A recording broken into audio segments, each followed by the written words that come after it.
It's a new month, and opportunities in the e-commerce landscape are more abundant than ever.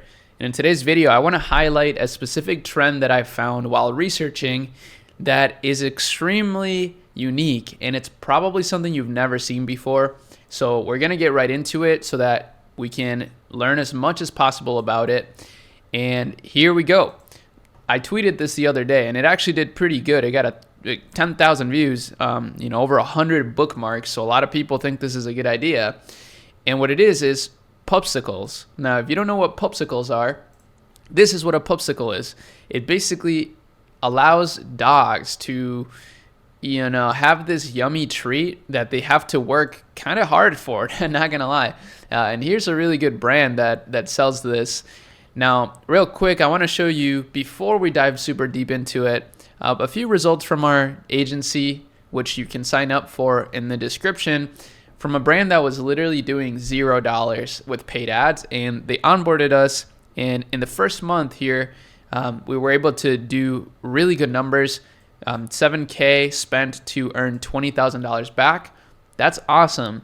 That's exactly what we're looking for when it comes to Ecommerce results.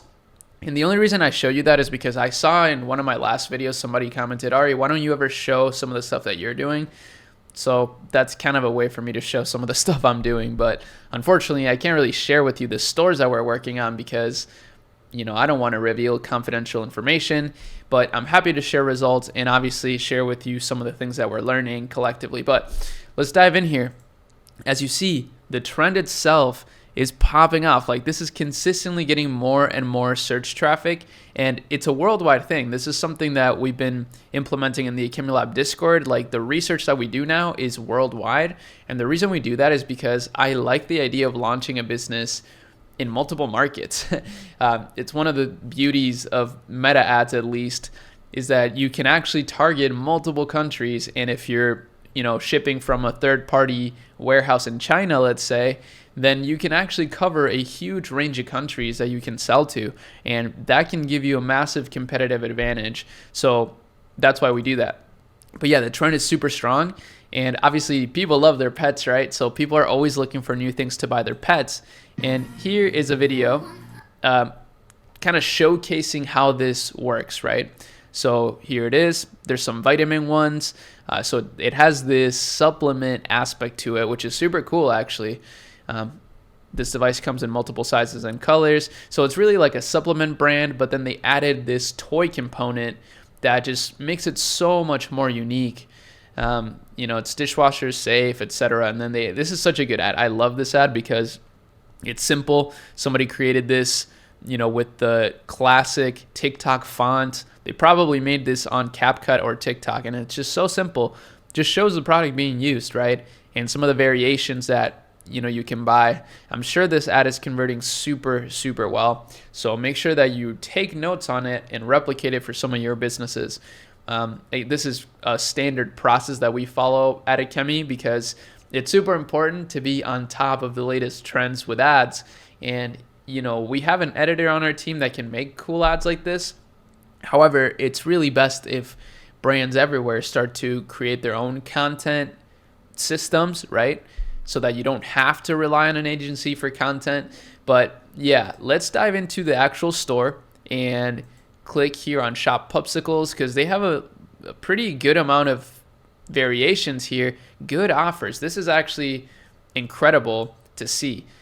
And this is actually a huge golden nugget, I would say. If you haven't ever really seen success with meta ads, try changing up your offer. That's likely the source of your failure. Not necessarily, that you're using the wrong strategy or something like that. I mean, it could be your ads or your product. That's always a possibility. But let's say you're making sales, but you're struggling to be profitable.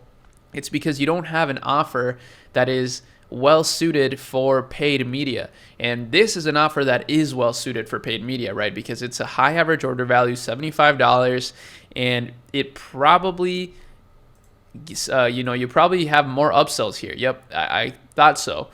You can actually add more of these supplements to your cart. This is a super clean cart, by the way. I love it. And yeah, that's it. So, let's say we wanted to add an extra thing here. That pushes our average order value to $98, almost $100. So with that, we can confidently spend $50 to acquire a customer and still be profitable on the front end. That is the beauty of meta ads.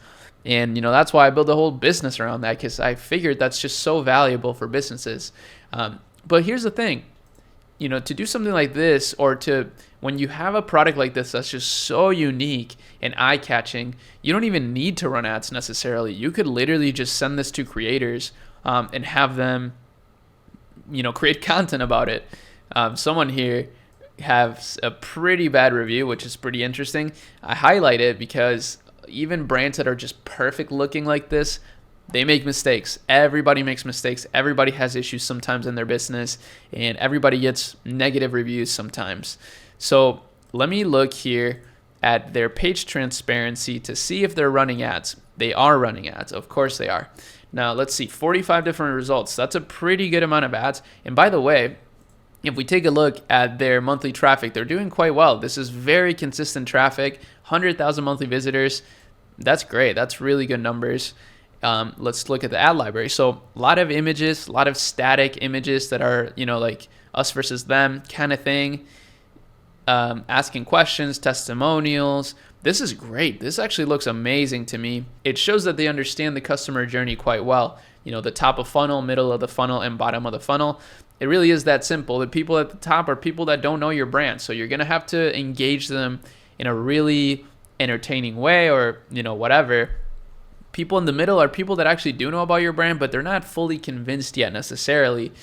So, you may want to show them testimonials. You may want to give them an extra discount, things like that, to just really push them over the edge, handle their objections, and get them moving, right? And then at the bottom, it's the people that are your customers, right? You still should be marketing to your customers, whether it be through email marketing, through content, because that's how you harbor the community aspect of your business. And, those people are the ones that are going to make you real money, right? Your customers. So that's who you should really be focusing on the most, which is kind of a shift in perspective, I would say, from sort of the dropshipping world. However, I will say, the dropshippers that I know that are actually diving into this branded approach and caring a lot about the customer are the dropshippers that print the most money. Like, they're the ones that are actually making, 30% profit margins on their stores and scaling $2 million months. I know because we've ran ads for some of these brands. We've ran ads for brands that are at $1 million a month, and they dropship from China. Yet they still get a lot of great reviews. They still have a great community that they've built. So it just goes to show a lot of people overthink the process. Focus on the customer, build a great offer. And I mean, that's really about it. I just wanted to show you this. I wanted to dive deeper into this trend because obviously people liked it on Twitter. And that's it. Peace out.